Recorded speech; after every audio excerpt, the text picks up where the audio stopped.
سبحانك لا علم لنا إلا ما علمتنا إنك أنت العليم الحكيم اللهم علمنا ما ينفعنا وانفعنا بما تعلمنا وزدنا من فضلك علما وتعليما إنك على كل شيء قدير وصلى الله على سيدنا محمد وعلى آله وصحبه وسلم السلام عليكم ورحمة الله وبركاته. Alhamdulillah. So we are here for the third class of the major sins, Kitab Al-Kaba'ir. And I'm probably going to close that door in the back because the sound of the kids are a little distracting for me. Thank you. So last time we spoke about shirk, we spoke about sorcery and murder, three of the gravest sins. Today we are going to speak about tarkus salah, abandoning prayer, not paying zakah, uquq al-walidain, which is disrespect for your parents, consuming riba or usury, interest, and embezzlement of an orphan's property, lying about the Prophet, and breaking the Ramadan fast. So that's 7 things I'm going to try to cover in the period of 1 hour. It's a little ambitious, but let's begin. Bismillah. Abandoning prayer, tarkus salah. You know, interestingly, if you think about it, this is probably the most common major sin that is occurring in the ummah. If you really think about it, most people are not stealing. Most people are not killing people, right? Zina, alhamdulillah, most people are not doing zina, if you really think about it, you know.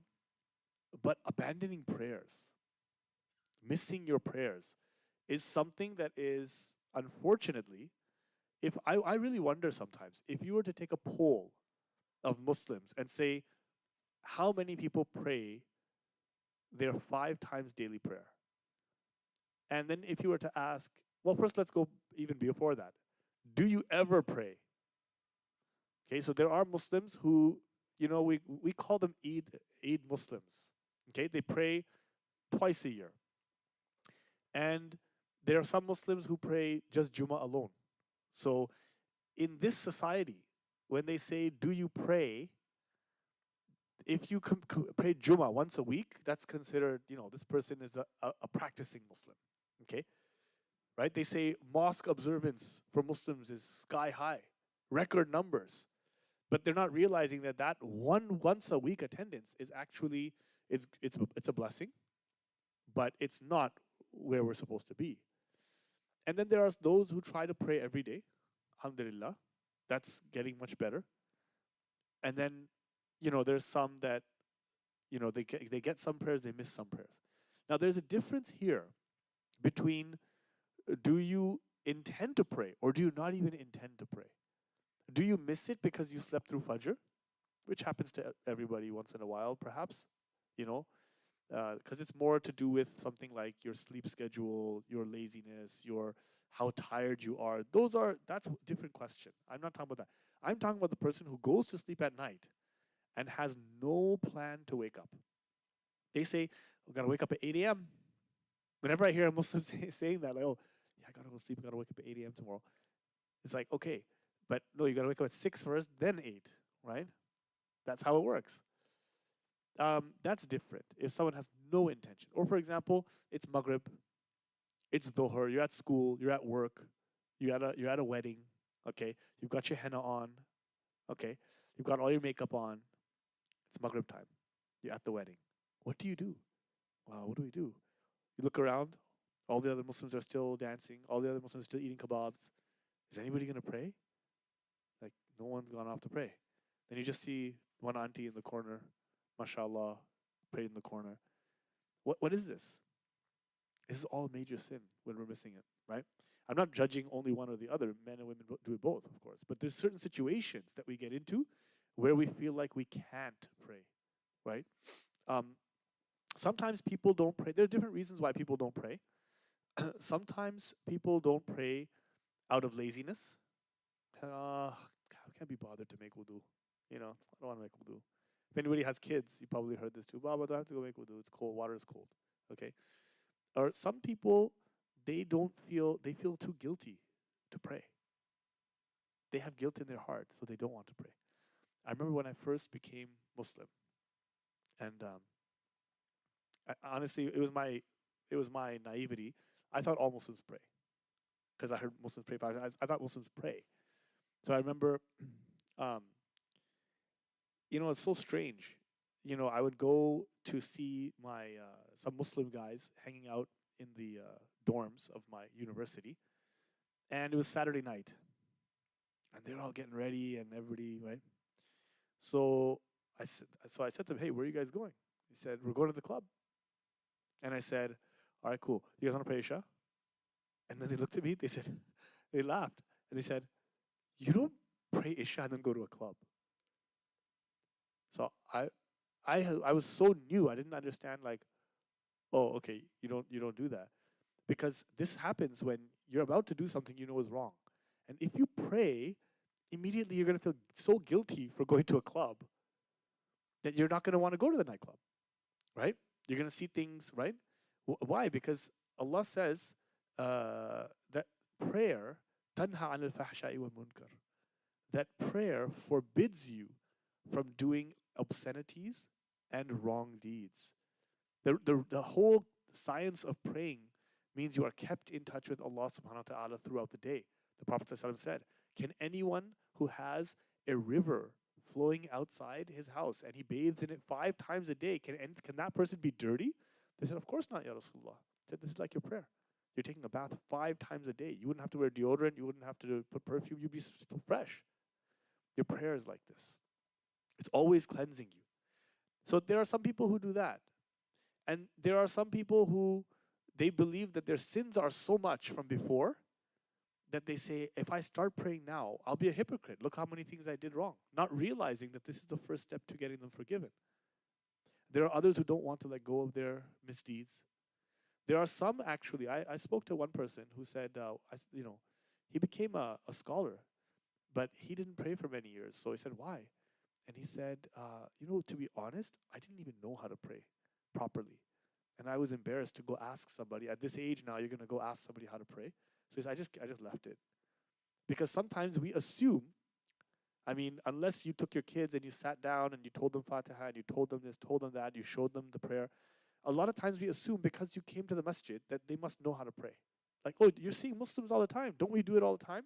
You don't realize that your kids observe, but you didn't teach them the details. So when they're on their own, they forget. Is Dhuhr 3 rakats? Is it 4? Is it 2? They forget. So this is where, you get into this idea of abandoning prayer. Now, there are some people who abandon prayer because they're mad with Allah subhanahu wa ta'ala. This happens. It's a very deep protest because something happened in their life they don't like. So they said, how come my loved one passed away? I love this person. Why did Allah take them away from me? And as a protest, they say, I don't feel like praying. Like, I don't want to pray. So if you see sometimes, this happens. When people are angry, sometimes they don't want to pray. So husband and wife are arguing. They're fighting. And the prayer time goes. And then they say, okay, come, let's pray Salah. I don't want to pray. Why? You're too angry. You don't want to, what did Allah do to you? No, I just don't want to pray right now. Again, that's a major sin. Right? Because what are you supposed to do? You're angry, whatever you are, just drop it, go to Allah. Right? Usually that happens when the person telling you to pray is the more religious one and you're angry at them. So, right? Whichever spouse is more religious, when they tell the other one to pray, because they're angry with their spouse, they say, I'm not going to pray. Right? So all of these things are what they call tarkus salah, leaving prayer. It doesn't mean you occasionally missed it because the time went by, you were lazy, you were sleeping. You actually intend to leave it.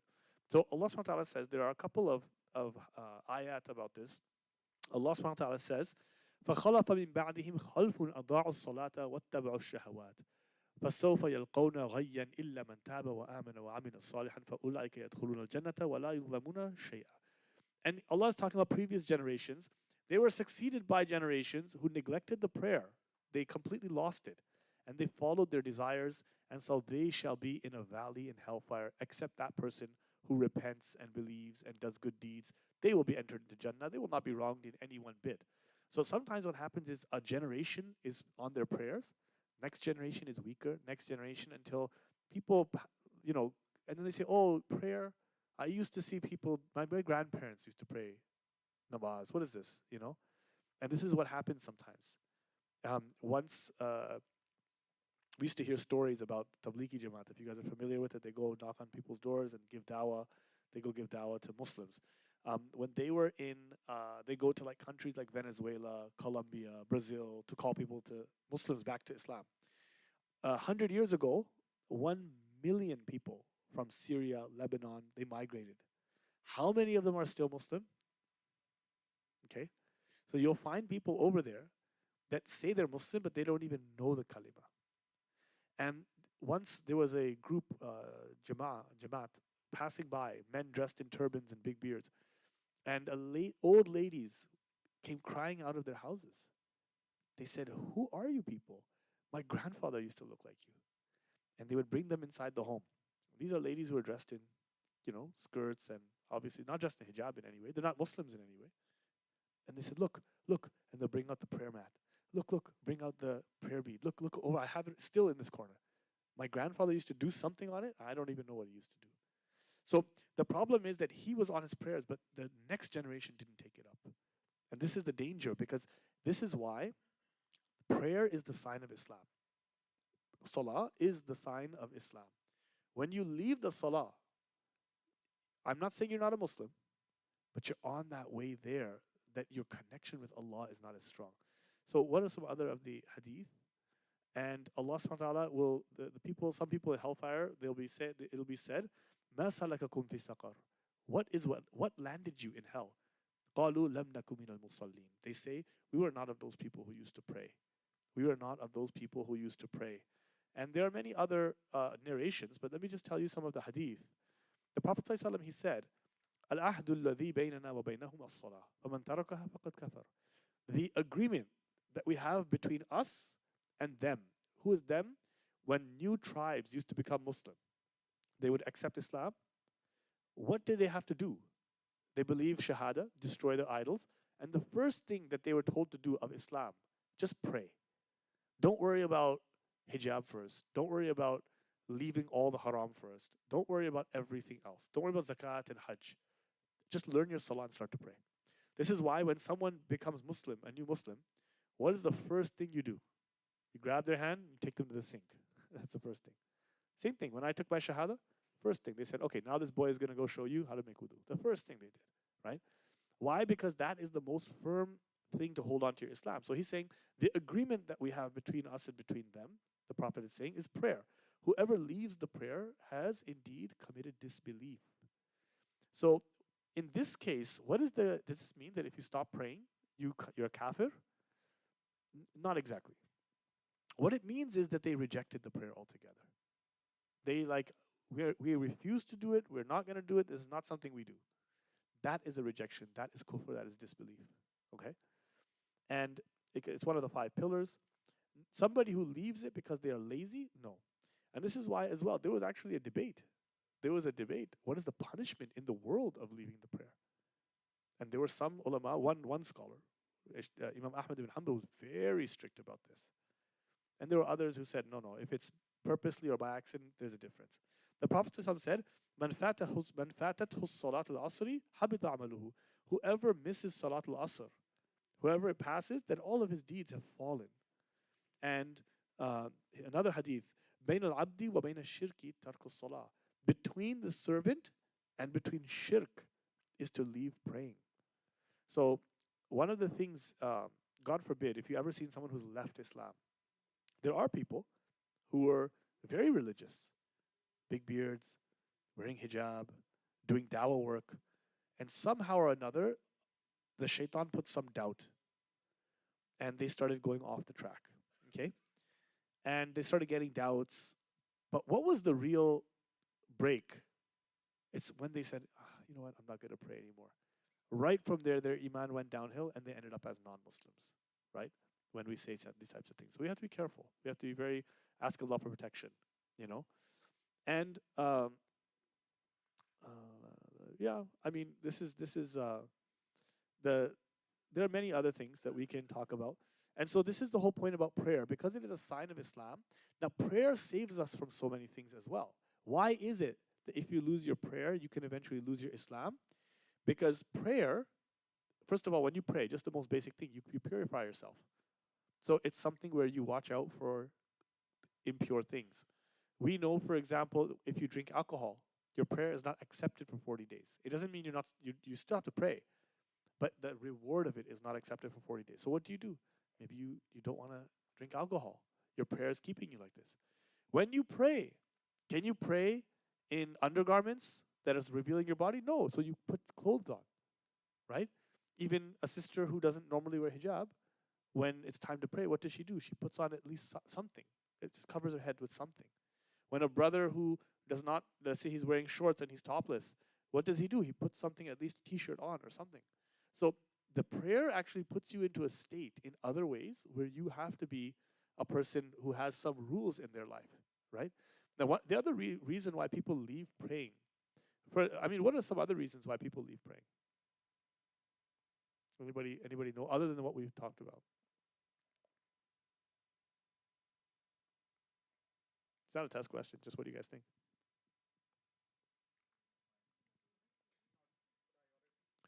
Not priority, okay. You don't find utility in it. Meaning what? Yeah. There's a whole slew of excuses. But they're excuses, but they're reasons. Why does God need me to worship Him? God doesn't need you to worship Him. Allah is not benefiting from your prayer. It's you who have to listen to what Allah says, right? Allah is not going to be asked about what He does. You're going to be asked about what you do. And Allah made this, created you for this, right? وَمَا خَلَقَنَا الْجِنَّ وَالْإِنسَ إِلَّا لِيَعْبُدُونَ. And I did not create the jinn and mankind except to worship me, but not for my benefit. It's to establish that Allah is worthy of worship. What's another one? The utility. They say, what's the point in praying? I don't find my peace in it. Have you heard this?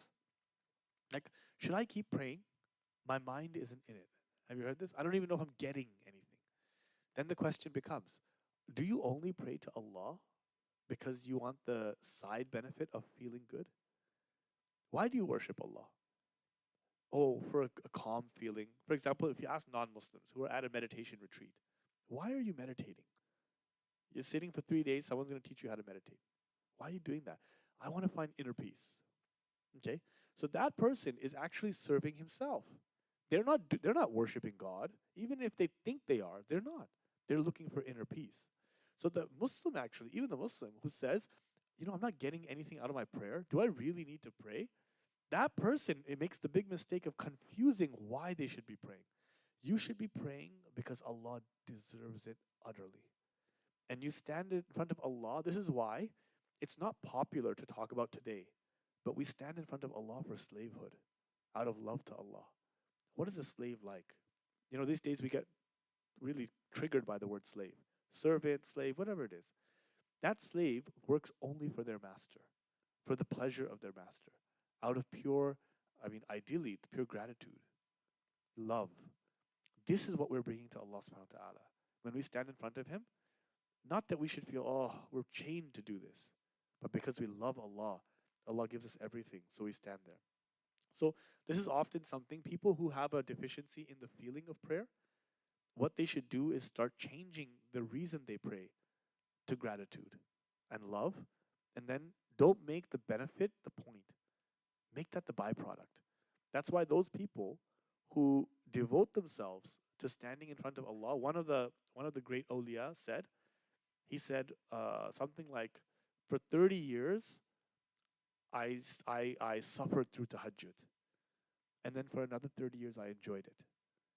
So sometimes it's not going to be like your prayers are always, when you're in the office or you're at school and you're trying to find a corner to quickly pray and you're barely even, that's not going to seem fun to you at that time. When you're in the airport and you're scared people are looking and you're still praying to Allah subhanahu wa ta'ala, that's not the time. It's going to come when you realize this years of praying, Allah will put that feeling inside your heart of sukoon, of calm, of peace, right? So inshallah khair, may Allah keep us steadfast on our prayer. Another thing that happens is people have a lot of qada prayers. Okay? Especially those of us who are born Muslim. Sometimes you grew up in a Muslim house, but nobody really told you to pray.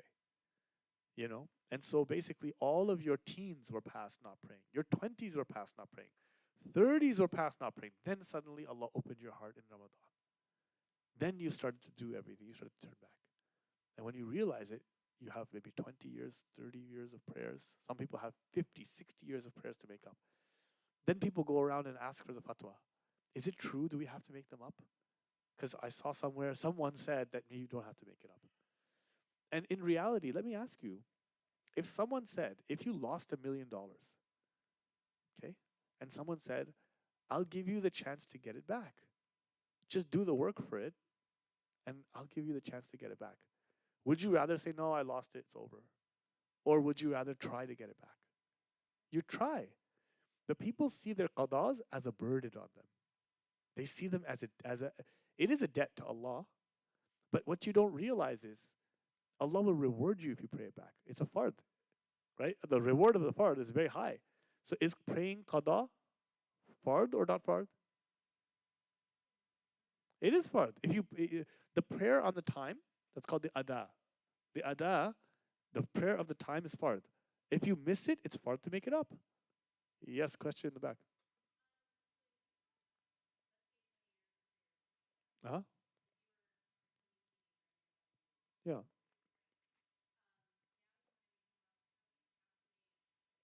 This is a very good question. Yeah. Actually, this is the right question to ask.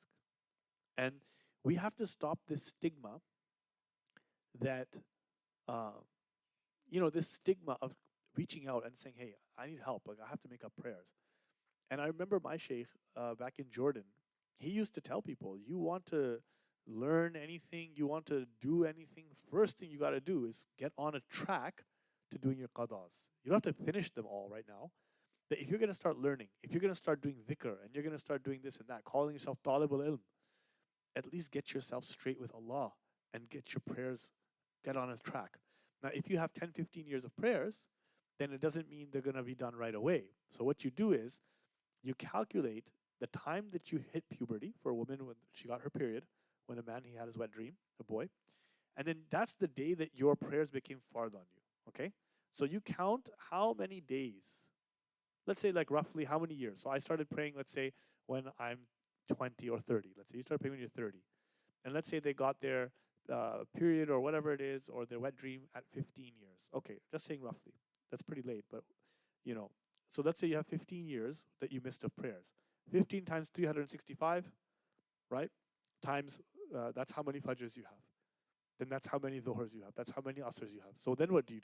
You take a notebook.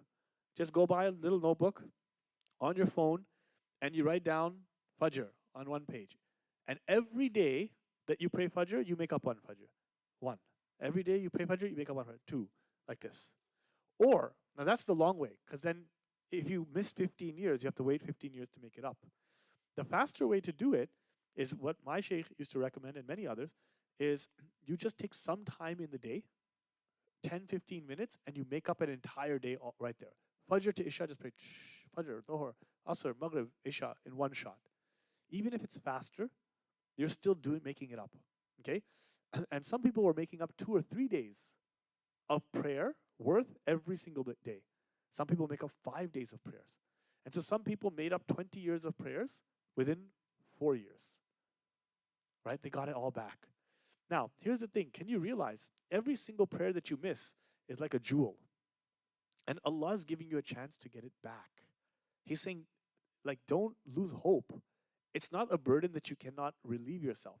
Now, some people say, it's so many years and I'm so old. I'll never finish it. The Prophet ﷺ, he said that Allah, when he sees the servant who has debt in money, struggling to pay off the debt, and they're really trying in their life, and they die, inshallah, Allah will forgive the rest of the debt in the sense they were trying, actively trying. So Allah will fulfill that. What do you think about the debt? That's the debt between you and another person. What about the debt between you and Allah? If Allah sees that you were trying to make it up. Now, some people, what they do is they don't pray their sunnah prayer. They just pray the qada prayers. So you think they're praying sunnah? They're not. They're praying the qada. Okay? In the Shafi'i, Hanbali, and Maliki school, this is preferred. Don't pray sunnah, pray your qada. Okay? In fact, don't even pray tarawih. Pray your qada. Okay? In the Hanafi school, no. If it's sunnah, you should pray sunnah and do the qada. And so this can be hard to balance, but you try to do what you can. Okay? Now sometimes here's where the trick of the nafs comes. Can I pray tahajjud if I have qadas remaining? Can I pray tahajjud if I have qadas? And you say, wait, qada has more reward than tahajjud. Why wouldn't you pray a qada instead of praying nafil tahajjud? Oh, I just want to feel more spiritual. So you want to be of those who pray tahajjud. MashaAllah, that's a great thing. But you wouldn't pay off your debt to Allah. That's like me giving my kid a candy and then saying no food. It's like starving your children. You're not giving them food and saying, here, take a candy. Which one would you rather do? Give them a nutritious meal or candy? However, what you can do is combine between those things. Wake up for tahajjud and do your qada. Right? Combine your intention in that sense. Right? Any questions before we move on? So don't let shaitan trick us. Yes, Asya. Yeah.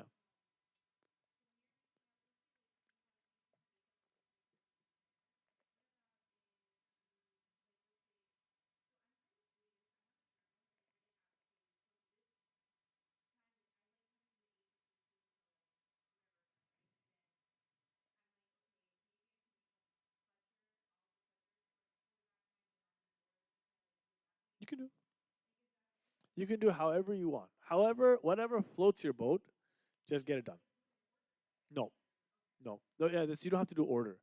You can just do all my fajrs and all my doors, and all you do, you keep intending, okay, Allah, I'm doing the last fajr I have, the last fajr I missed, the last fajr I missed, like that. And if we miss a prayer throughout the day, then we try to make it up before the next prayer, right? So you miss fajr in the morning. Oh man, I gotta wake up. I gotta take the kids now. I don't have time even. Okay, now I gotta get ready for work. Okay, and now you're driving, and now you're in a meeting, and so then try to find that time. Slip it in, slip it in, slip it in. Worst comes to worst, it's Dhuhr time. Pray two before, but it's better not to combine um, like two prayers together. It's better to pray it as soon as you can, but not everybody gets a chance, right? So that's an example. Um, and just remember that, yeah. So we'll say that. Yeah. Hmm.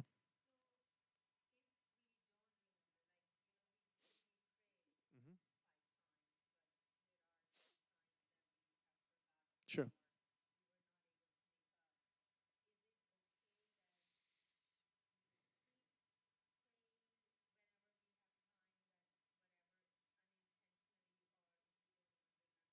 If you don't remember and you don't know, then you assume nothing, right? Like you're like, I've always been praying. I don't remember if I ever didn't pray.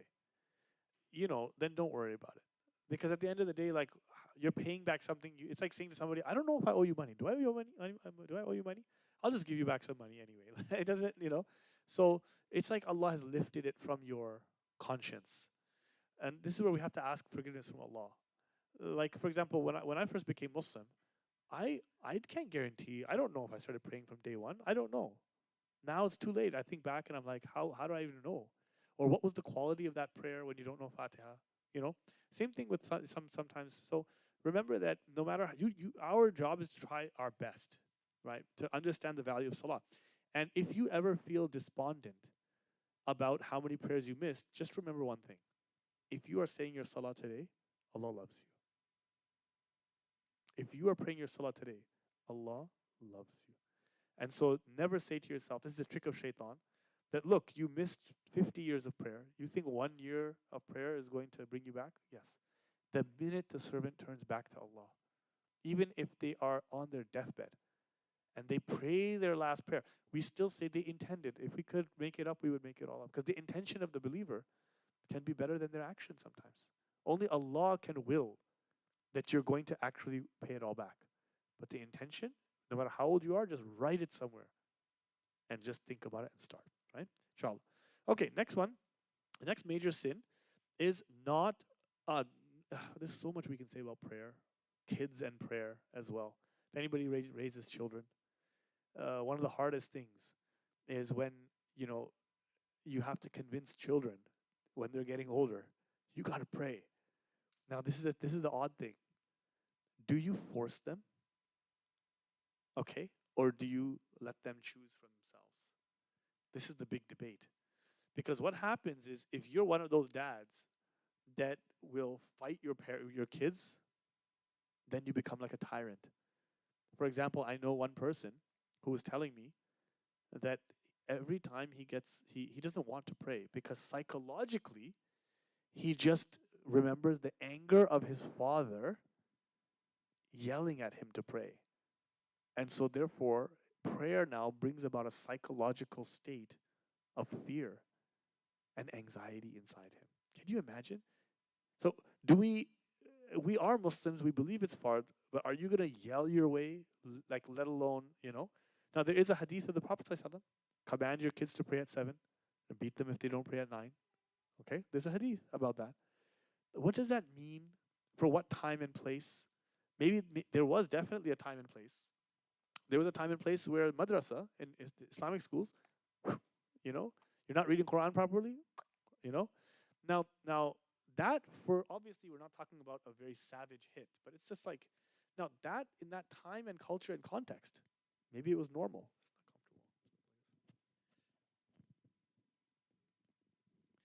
It's not comfortable. Can you still hear if I'm doing this? Yeah, it's fine. So maybe that was normal to do, right? That you hit somebody. I remember I even got hit once as a 25-year-old. Okay, like I've been hit in madrasa because everybody got hit and I was an adult student, so I had to get hit too. So I don't know if someone younger than me hit me too. So it was a belt. One. And that culture, you can't have that here. That culture has changed. Corporal punishment even to your own kids. I would say don't do it. You know? So even with the hadith of the Prophet ﷺ, we have to understand in context. Is it going to help them or is it going to harm them today culturally in our context? Right? And I think today, being very, very strict and harsh on the prayer, it's just going to chase kids away from it. If the point is to bring them towards the prayer, do it with treats, do it with love, do it with respect, and things like that. Okay, not paying zakat. Now, what is zakat? Just to run a quick thing, we know that it is the charity, the obligatory charity, 2.5%. It means for every $40 you have of wealth, you give $1. For every 40, you give 1. And the zakat, what it really means is zakah means to become pure or to grow. So it means both things, to pure and to grow. وَيُزَكِّيهِمْ. The Prophet ﷺ purifies the believers by teaching them Tawheed and helps them to grow what? Spiritually to grow. So that word zakat is from that. The reality of zakat is that when you have that amount of money that you have to owe something, and that money now becomes the right of the poor in your pocket.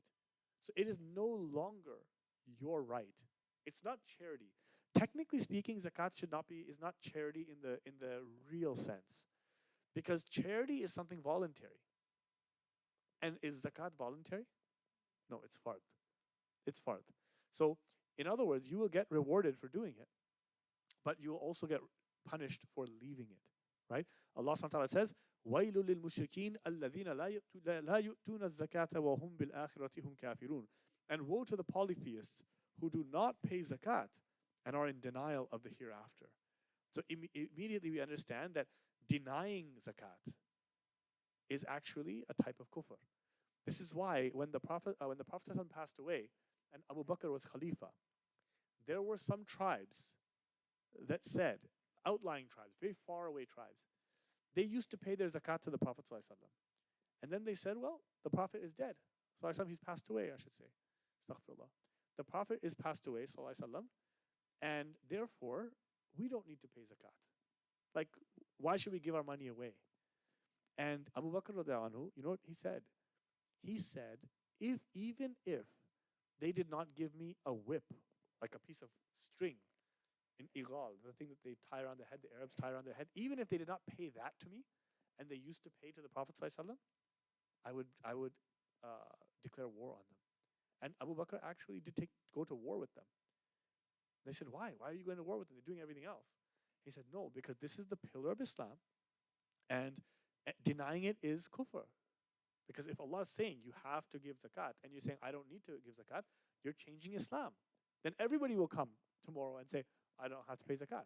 Then somebody will say, I don't have to go for Hajj. I don't have to do this. So he said no, and he fought that small group because they were led by a fake prophet.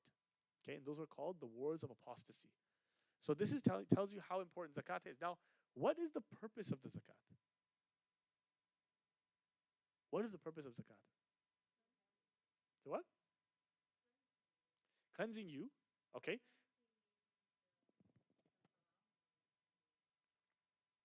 Yeah, so sometimes we have some haram wealth mixed into our wealth. Or, for example, we didn't do the job 100% like we were supposed to. So, for example, let's say you work 9 to 5. Okay. Maybe you came at 9:05. The 5 minutes that you missed, they paid you for that. You took a bathroom break a little too long. You were checking your phone or something. They paid you for that time. So there's actually in most people's wealth, there's a little bit of that wealth that you don't perfectly own and control. Even if your bosses said, "Yeah, okay, don't worry, that's a human error," right?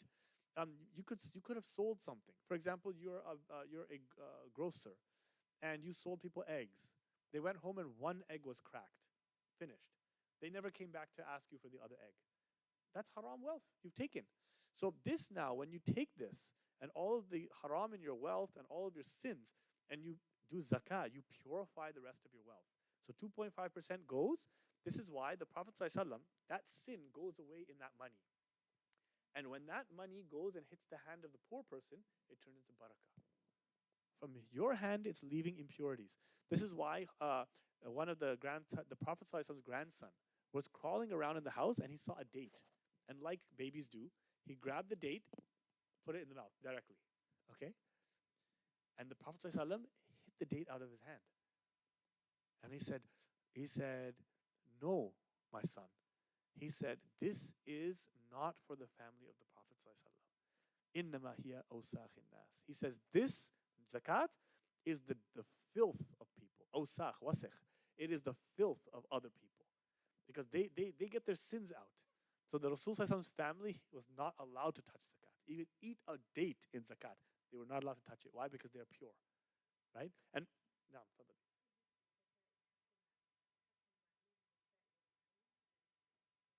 yeah, it is حق المعلوم, meaning what?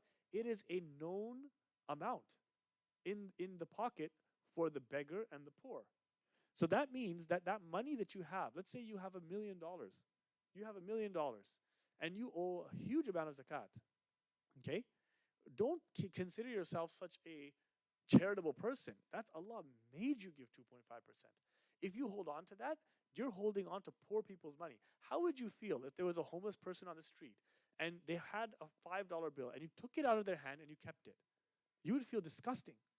You would say this is the money of the poor and the orphans. So that's what it is when you don't pay your zakat. So what happens now? Let's see, is there another hadith we can share about this? Allah subhanahu wa ta'ala says in the Quran, وَالَّذِينَ يَكْنِزُونَ الذَّهَبَ وَالْفِضَّةَ وَلَا يُنْفِقُونَها فِي سَبِيلِ اللَّهِ فَبَشِّرْهُم بِعَذَابٍ أَلِيمٍ يَوْمَ يُحْمَى عَلَيْهَا فِي النَّارِ جَهَنَّمَ فَتُكْوَى بِهَا جِبَاهُهُمْ وَجُنُوبُهُمْ وَظُهُورُهُم. Those people who hoard gold and silver, because back then there was no dollars and cents, it was gold and silver. Those people who hoard gold and silver and spend it not in the way of Allah, give them tidings of a painful punishment. The day will come when their treasure will be heated up in the fire of hell, and their forehead, sides, and their backs will be branded with it. And it will be said to them, "This is the treasure that you used to hoard for yourselves. Now taste what you have hoarded." Now somebody might say, this is so cruel. This punishment is so cruel. But I want to remind you, brothers and sisters, when we don't pay our zakat, you see the videos of the brothers and sisters who are starving in Gaza? Do you know that if the Muslims paid their zakat for 1 year, world hunger in the Muslim world would be solved for 1 year? Do you realize that? You know? So we might say, oh, come on, what's the big deal? I don't even make much anyway. It's just $100 and I didn't give it. You know, I spent it on my son's birthday party. He's going to college. I spent it. But you don't realize how much a poor person needs it unless someone has been in poverty here to that extent. And I'm just going to take a guess and say there's nobody in this room that has ever gone hungry for 1 day because they cannot afford anything to eat. Those are the people. If you ask them, should I give my zakat or not? They wouldn't say, if you want to. They would say, please, I need it. In the wintertime, they're freezing. You know, they have medical bills to pay. No one is there. I have seen people come to ask for zakat. Subhanallah, may Allah. And if you ever want to give zakat, to anybody, just let me know. The masjid does it, but I've seen people, elderly couple, elderly Arab couple, they couldn't even speak English, and they're coming to me. They're so pious from their face. They look so, mashallah, nur on their faces, and they're saying, "Please help us." They're sleeping in their car, and when he lifted up his shirt, his whole stomach was something was sticking out of it. May Allah give him shifa and afia, and forgive me for not helping him enough. And you know, when you see the kind of things poor people are going through, they're going through things when we get a medical problem, we have health insurance, we go. What about those people who are not documented? They don't have the proper means to take this. So there are some people for whom zakat, there are people whose kids die because somebody didn't pay their zakat. So this is why, it's such a big sin to take this out. In fact, did you know that zakat is the largest private transfer of wealth between human beings in the world today? There is no greater transfer of wealth privately from person to person. I'm not talking about commerce. I'm talking about just one person to another person. Zakat is the greatest transfer. The Prophet, Allah subhanahu wa ta'ala, says in the Quran, we have made this sadaqat so that money does not stay in the hands of only the rich. It's always circulating, right? Why? Because money was not meant to stay hoarded up.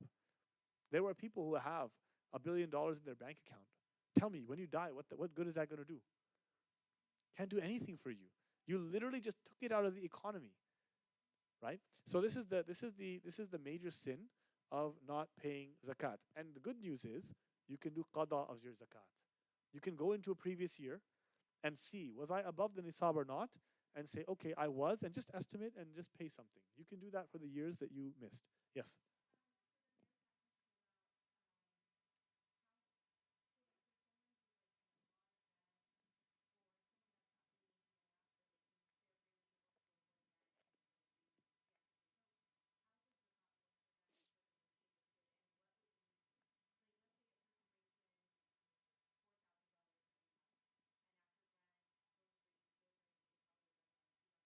Yeah, yeah.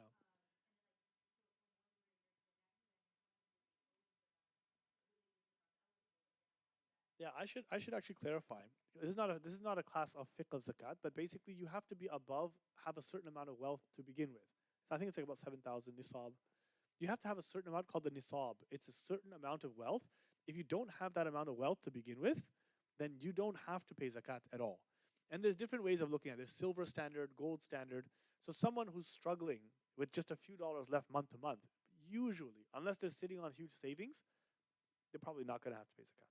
We're talking about the people who have a nice fat chunk of money, sitting in their bank. They've got wealth through gold. They've got wealth through investments and stocks. That's different. Does that make sense? So this is the beauty of it. Either you're paying zakat or you're eligible to collect it, or you're somewhere in the middle where you can neither pay nor collect. You're somewhere in the middle. That's like middle class. Okay. Any questions about this before we move on?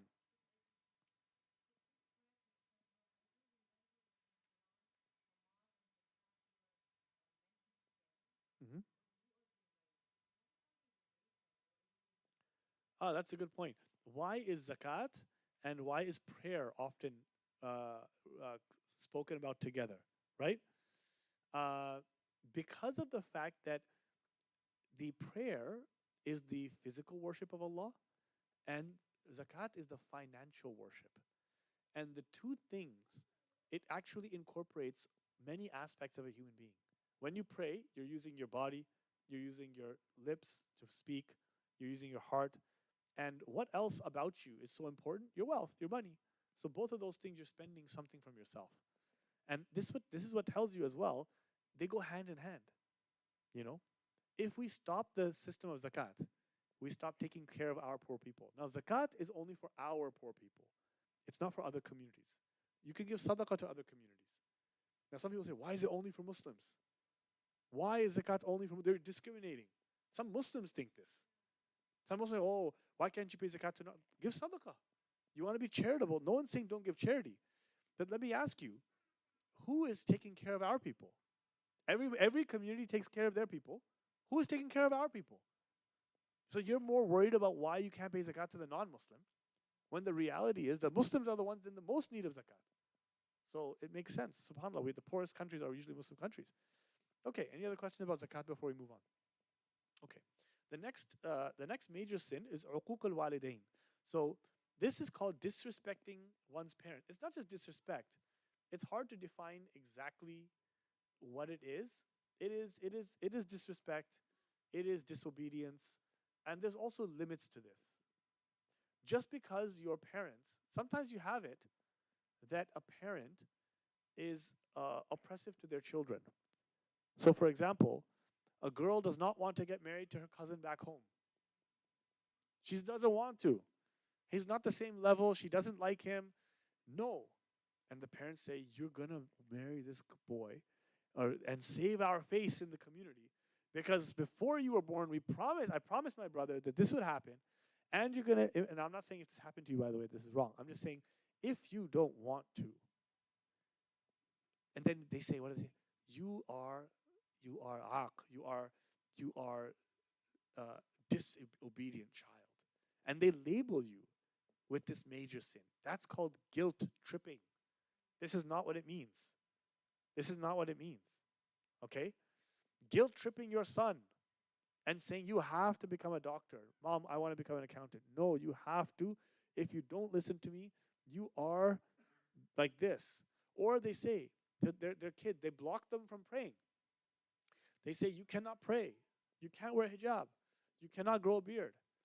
And Islam tells you to listen to your parents. Right? So a person wants to get more spiritual, they're picking up, and then the parents are stopping them because they don't like Islam or they don't like the signs of it. Okay? And so they use this now as a kind of convenient excuse. Oh, uquq al-walidain. It's after shirk. Okay?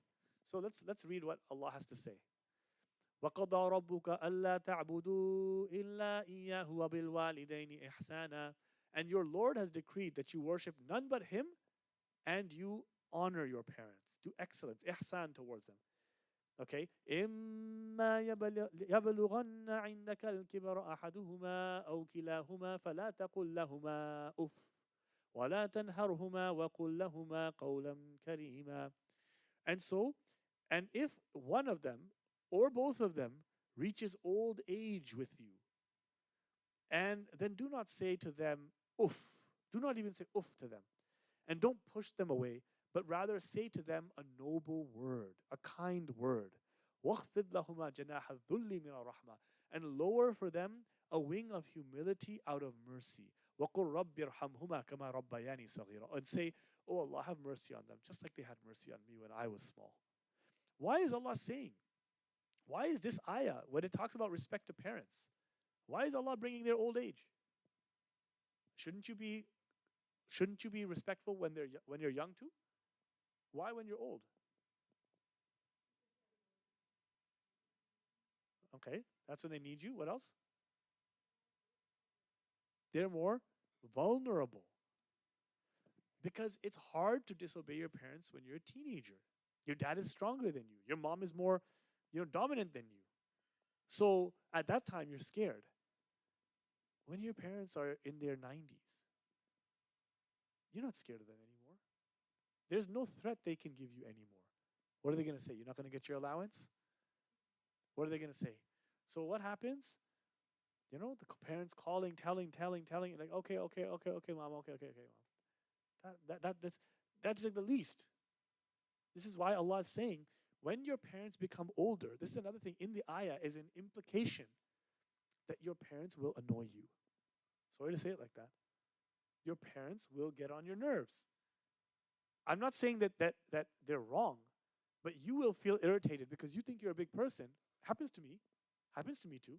Okay, mom, I know, I'll eat. Okay, okay, mom, I know. This happens. And we get into the past bad result. If we used to speak badly to our parents when we were young, rudely, then when we grow older, it slips out sometimes when they're pushing. Allah is saying, don't even say uff to them. Uff means like any, in whatever culture, disrespectful word. Disrespectful. In some cultures, it could be kissing your teeth, like going, you know? It could be rolling your eyes.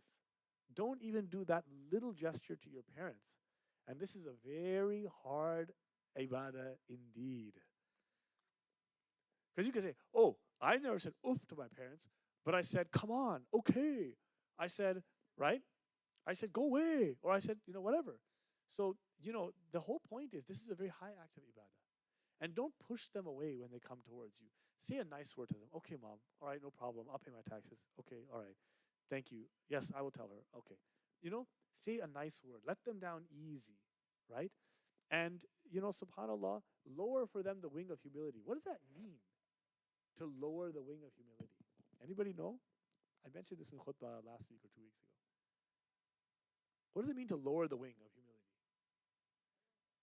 Tawada. What does it literally mean? Where is it coming from? So they said when you see a bird who has a chick, and what does the bird do when she flies into the nest? She opens her wings wide like this and brings the chick inside and then lowers the wing on top of the chick and then feeds that chick mouth to mouth. Keeps the chick warm by going like this.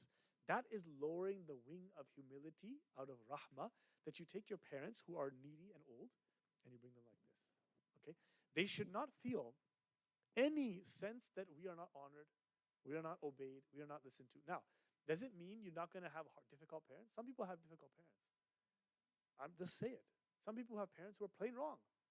How do you balance between that? You do it by maintaining adab, but you can still disagree. You have to divorce your wife. I'm telling you to divorce your wife. I'm your father, and I'm telling you must.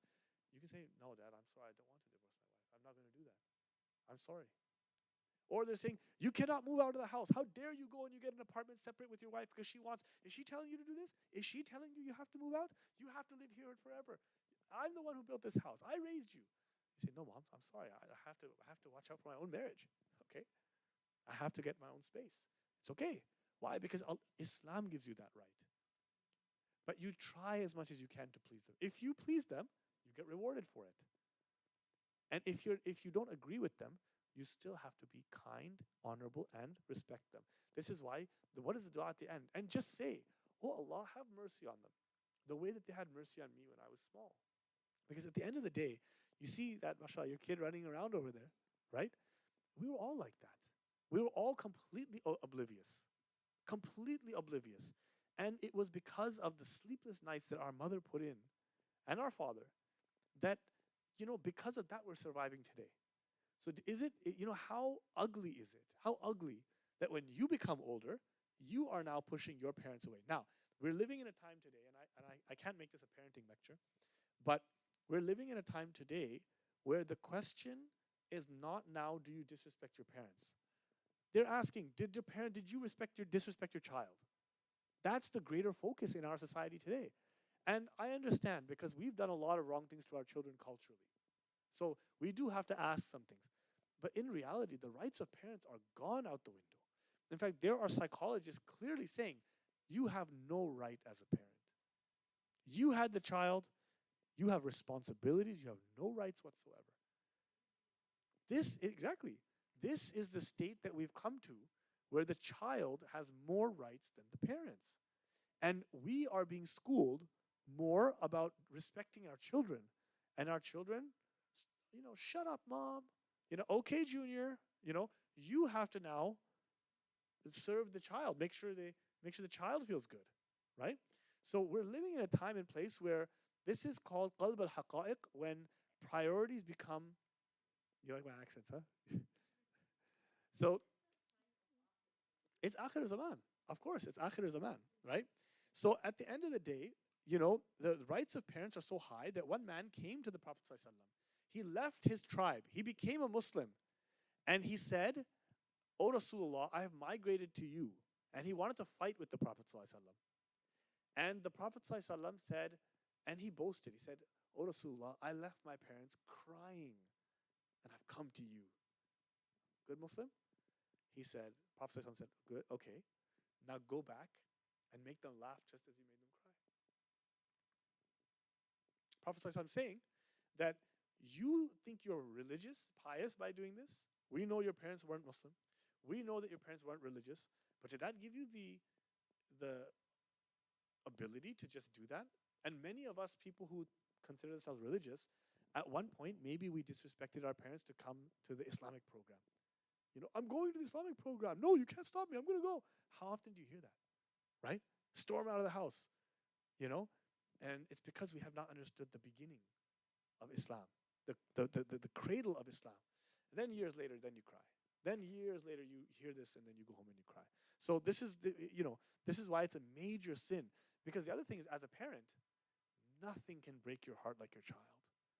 I don't think there's anything as heartbreaking as what your child can do to you. Your spouse is obviously very close.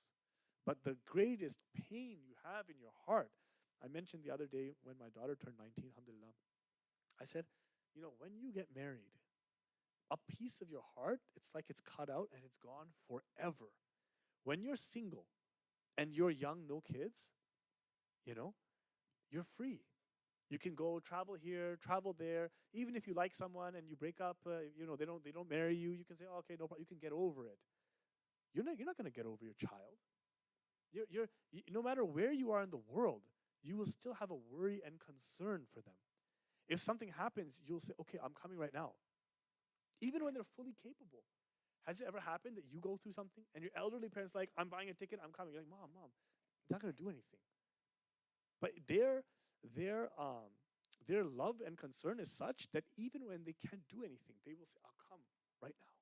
So subhanAllah, the fact that it's after the worship of Allah, after shirk is mentioned, rights of parents, because I think, as the sister said, it's also a sign of the last day. You're keeping, when respect for parents is going to be good in a society, there will be families in society. Think about this. If you are the last generation to respect your parents, and now our kids become disrespectful, ask them if they want to have kids. And a lot of kids say, I don't want to have kids. Why? They're just a bunch of brats. They just take from you. They just feed off of you. How many people, young people, have said, I don't want children. I want my freedom, my enjoyment. What's happening? Because you did not see the joy of a woman when she's surrounded by a bunch of kids and she is the matriarch of her family and she's treated like a queen in her old age. She's taken lovingly from one home to the next home of her sons and daughters. Sometimes she stays here. Sometimes she stays there. She doesn't have a care in the world. What's in my bank account? Don't worry, Mom. We got it. Her health care is taken care of. She has daughter-in-laws who love her. This is the respect of parents in our cultures, Islamic cultures. This is the position of the parents. SubhanAllah, when I was in Jordan, one of this guy in mid-40s, maybe 50, his father was still in his 80s, like in control of everything. If the father tells you something, so they used to listen. So that is a type of culture where it feels good to grow old. In this culture, what happens? You raise your kids, they're out the door, they might call you once a month. You're going to end up somewhere, die alone with your cat and your other friends. This literally, no, it's really, really, really sad.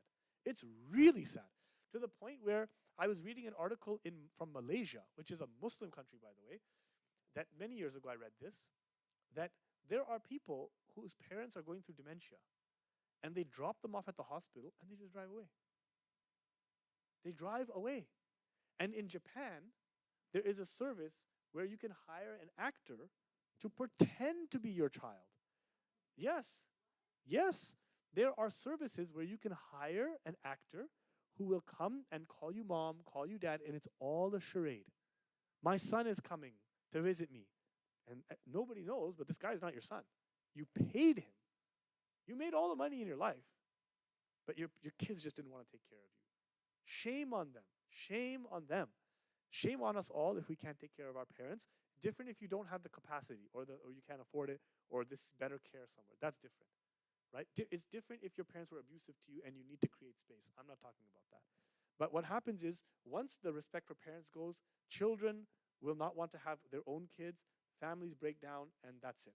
And then lastly, to finish off, that kindness to parents and disobedience to parents is the one thing, the one act they say is rewarded in this dunya before the next one. So when you are good to your parents, generally that is a way to get barakah in the length of your lifespan. living longer and happier. And if you are not good to your parents, right, may Allah forgive, may Allah make us repair. The good news is this: if your parents are still alive, you can still call them and apologize. And we should. But it's not, then you make dua for them. Then the best thing you can do is make dua for them. The best thing you could do is the friends that they used to have, you keep in touch with them. Did you know? One of the ways of honoring your father after he passed away is to keep in touch with his friends. Keep in touch with your mom's friends, yeah.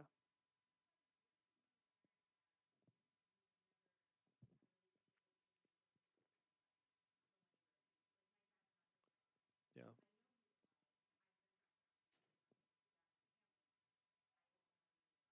Yeah. I mean, what you couldn't, I'm very sorry to hear about that. What you could not do, then you're not accountable for that. What is not in your power, in fact, they will be accountable. You get what I'm saying? But you didn't, right? Yeah, yeah, yeah. And if you ever get a chance and you do it for Allah's sake alone, reward for you, right? You get reward for that. So, inshallah khair. So, let me see how much time do we have left. We have some time. So this is now the next. Any questions about this before we move on? Yes.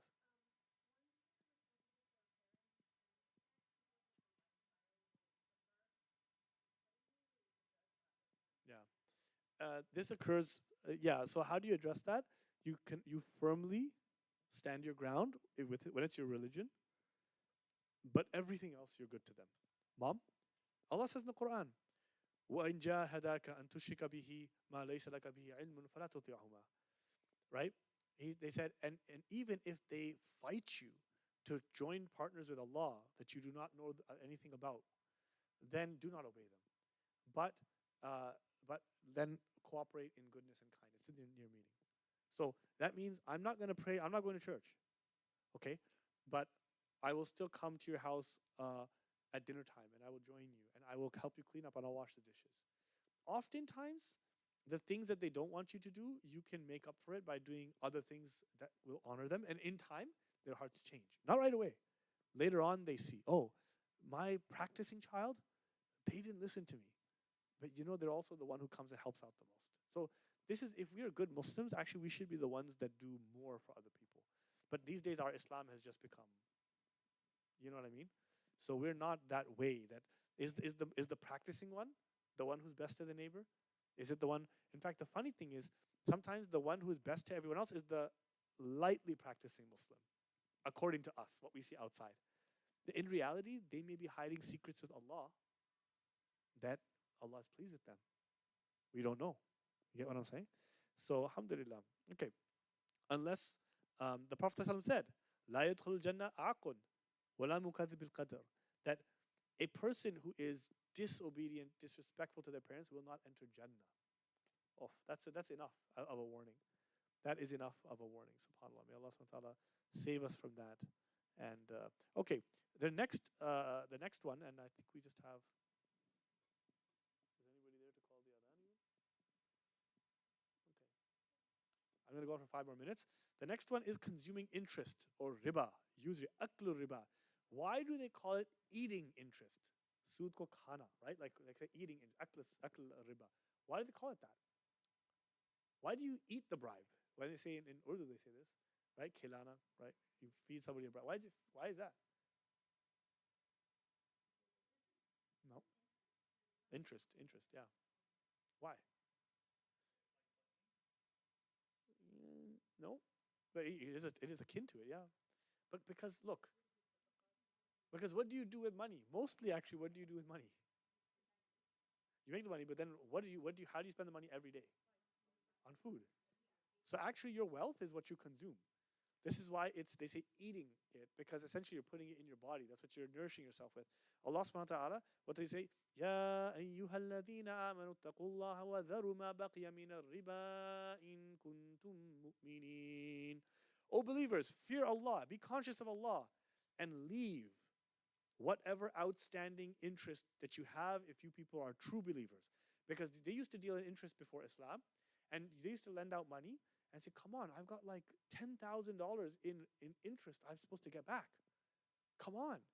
Let's say you invested in some type of investment that was interest based, and you're supposed to take a big cut of that. Allah is saying, now that you're Muslim, fear Allah and leave whatever is outstanding you're supposed to get. I lent my friend money and I lent them with interest. I'm supposed to get that back. Leave it. But I have to pay off my other debts. Leave it. My son has to go to college. Leave it. My daughter has to get married. Leave it. If you people are truly believers. فَإِن لَمْ تَفْعَلُوا, and if you people do not do that, leave off the interest that you're supposed to receive from your investments, from your banking, from your loans. فَأْذَنُوا بِحَرْبٍ مِّنَ اللَّهِ وَرَسُولِهِ. Then just be aware of a declaration of war from Allah and His Messenger on you. Allah declaring war on you. Imagine how one of these countries that gets declared war on in the Middle East from, here, how scared are they?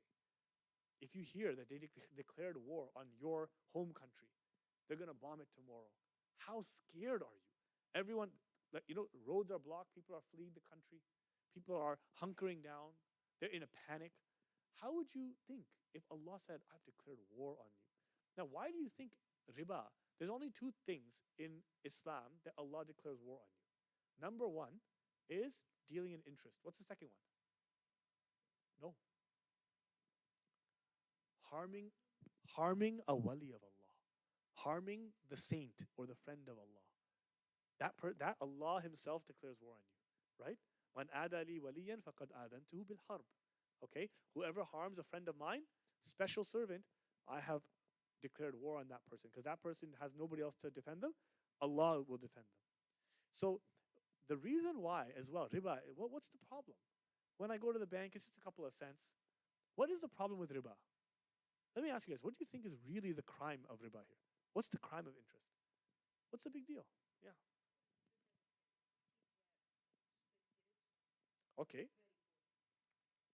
The rich get richer, the poor get poorer. You can see that with the banks, right? So people lend money and they just keep getting richer and richer. And the people who are not able, inshallah, we'll stop in just 2 minutes. If brother, yeah.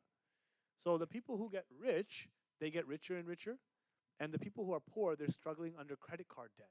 You know, the average American, how many thousands of dollars they're in debt? I read a stat that like a child is born in debt because technically you're going to go through certain things in life. So it's like you have debt just theoretically in your mind. So now these debts and everything is that, you didn't pay your insurance company, interest payments. You didn't pay the phone bill, interest payments. Okay, so people get poorer. It creates poverty. What else does it do? Why a war from Allah? Why is it so bad? Okay. Okay, but why is it haram money? What's the problem with it? What's the biggest harm that riba does? No, not necessarily. Some people are very happy to deal in interest. That's true. It makes money out of money. So there's no product in exchange for that money.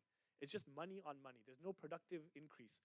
But what is the actual, you want to know the big outcome? It leads to war, colonialism, occupation. Do you know why the British went to India? Because they had investments on their tea, and there was interest that they had to pay back on their loans. And because you always need a greater amount of money to pay back, you have to conquer other people's lands and take their resources to pay back the investor, to pay back the interest on your loans. All the third world countries that are drowning under debt, IMF, World Bank, all these loans, what's happening? Pakistan has to pay off how many loans in interest? India, African countries. They take their natural resources and sell them. And now those people who live there are getting poorer and poorer and poorer, drowning under debt, interest alone. So it actually creates war. It creates exploitation, slavery. It creates colonialism, occupation. So may Allah subhanahu wa ta'ala save us from usury. Inshallah, we'll stop there. It's time for adhan. Wa sallallahu alayhi wa sallam Muhammad wa alihi wa sallam. Assalamu alaikum.